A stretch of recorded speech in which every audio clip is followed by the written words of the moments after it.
Imagine waking up one morning 40,000 years ago. You stretch beside a campfire. The sun is rising. Other members of your group are preparing for the day. Hunters check their spears. Children play nearby.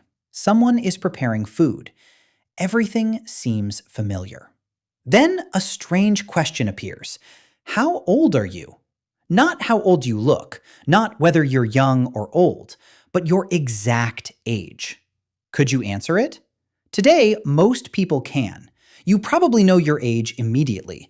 Maybe you're 18, maybe 27, maybe 42, maybe 73. You don't need to think about it. You know the number. You likely know your birthday too. You know the year you were born. You may even know the exact hour. But for most of human history, none of that existed. No birth certificates, no calendars hanging on walls, no government records, no hospitals recording births, no driver's licenses, no passports, no official documents of any kind. Which raises a fascinating question. How did ancient humans know their age? The answer is surprisingly complicated, because for most of our species' existence, they probably didn't know it the way we do. In fact, the idea that every person should know their exact age is relatively recent. For hundreds of thousands of years, humans lived without precise birthdays. That doesn't mean they were confused about who was older. Far from it. Humans are excellent at recognizing age differences. Even young children can usually tell the difference between a teenager, an adult, and an elderly person. Ancient humans possessed the same ability. They knew who was younger, who was older, who had more experience, who belonged to which generation. What they often lacked was an exact number. To understand why, we need to think about how age works in the modern world. Suppose someone asks your age. You answer with a number.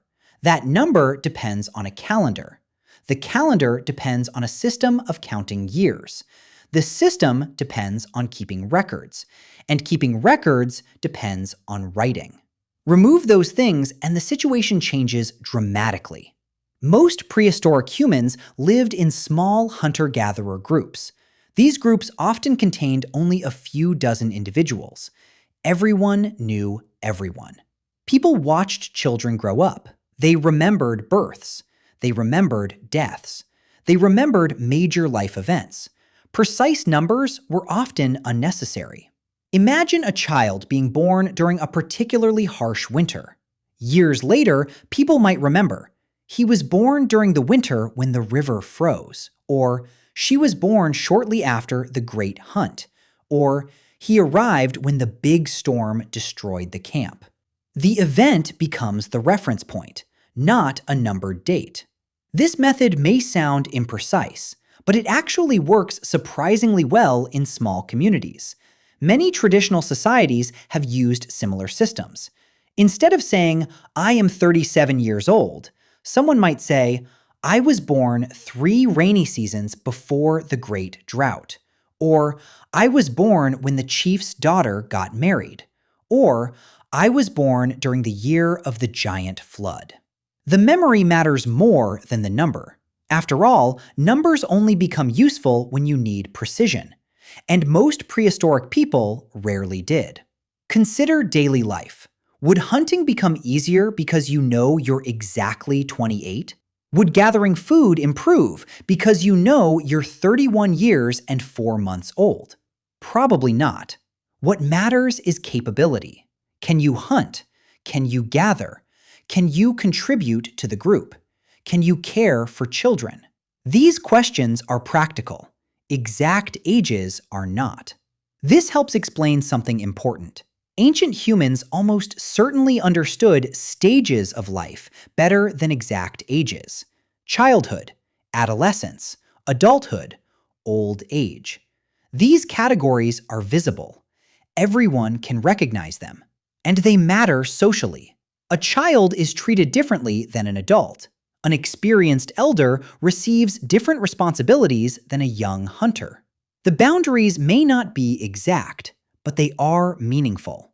Many traditional societies marked these transitions through rituals. A young person might participate in a ceremony that officially recognizes their passage into adulthood. The ceremony matters more than the birthday. What changes your status is not turning a specific age. It is reaching a specific stage of life. This way of thinking may feel unfamiliar today. Yet for most of human history, it was perfectly normal. Even after agriculture appeared and civilizations began forming, exact ages often remained uncertain. Ancient Egypt developed writing. Mesopotamia developed writing. China developed writing. Yet many ordinary people still did not know their exact ages. Records existed, but not everyone had access to them. Many births went unrecorded. Many dates were forgotten. And many people simply didn't consider the information important. In fact, historians regularly encounter ancient documents where ages appear approximate. Someone might be described as about 40, roughly 60, an old man, a young woman. The emphasis remains on category rather than precision. Interestingly, this situation persisted much longer than many people realize. Even in parts of Europe during the Middle Ages, many peasants did not know their exact age. If someone asked how old they were, the answer might be uncertain. Perhaps 30, perhaps 35, perhaps 40. Without written records, memory becomes the primary source of information, and memory is imperfect. This raises another fascinating question. If precise ages were often unknown, how did people keep track of time at all? The answer lies in nature. Long before calendars, humans watched the sky. The moon was especially important. Unlike years, lunar cycles are easy to observe. The moon changes shape predictably. New moon, crescent, half moon, full moon. Then the cycle repeats. Many ancient cultures counted time using lunar months. This allowed people to estimate how much time had passed. A mother might know her child was born 10 summers ago, or 100 lunar cycles ago. Neither measurement is perfectly precise, but both are useful. The seasons also helped. Spring, summer, autumn, winter. Each year leaves a recognizable pattern. Humans have always been skilled at noticing such cycles. In fact, some of the earliest known human monuments may have helped track seasonal changes.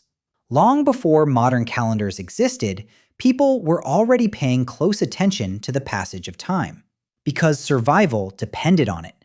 Knowing when animals migrate matters. Knowing when fruits ripen matters. Knowing when winter approaches matters. Age may not require precision, but seasons do. As civilizations became larger, the need for accurate records increased. Governments wanted taxes. Armies wanted recruits. Religious institutions wanted records. Property ownership required documentation. Gradually, birth records became more common. Calendars became more sophisticated. Writing became widespread. For the first time, exact ages became increasingly useful. The process took thousands of years, and even then, adoption was uneven. Some people knew their exact age, others did not. The modern expectation that everyone should know their birthday emerged surprisingly late. Today, birthdays are major events. People celebrate them every year. Children count down the days. Adults often know the exact date, year, and sometimes even minute of birth. This would have seemed unusual for much of human history, not because ancient humans were less intelligent, but because their world required different information. Their priorities were different. Imagine asking a prehistoric hunter his age. He might not answer with a number. Instead, he might point toward his son and say, "I was already hunting when he was born." Or point toward an elder and say, "I am younger than him." Or recall an important event. "I was a child during the Great Drought." From his perspective, that information may be entirely sufficient. And honestly, for most practical purposes, it probably was. There is another reason exact ages were often difficult to know. Life expectancy was very different. Many prehistoric humans died young. Disease, injury, accidents, childbirth, violence, predators, all carried risks. This doesn't mean ancient people never became old. Some certainly did. Archaeologists have found evidence of individuals who survived into advanced age. But uncertainty remained common. If many people around you die before old age, the distinction between 63 and 64 becomes less important. What matters is whether someone is still capable and healthy. This helps explain why elders occupied such important roles in many ancient societies. An elderly individual represented something remarkable: experience, knowledge, memory, survival. A person who reached old age possessed information accumulated over decades. They remembered migrations, droughts, animal behavior, plant knowledge, stories, traditions. The exact number of years mattered less than the wisdom acquired during them. In many ways, age functioned more as social status than mathematical measurement. People recognized experience, not necessarily birthdays.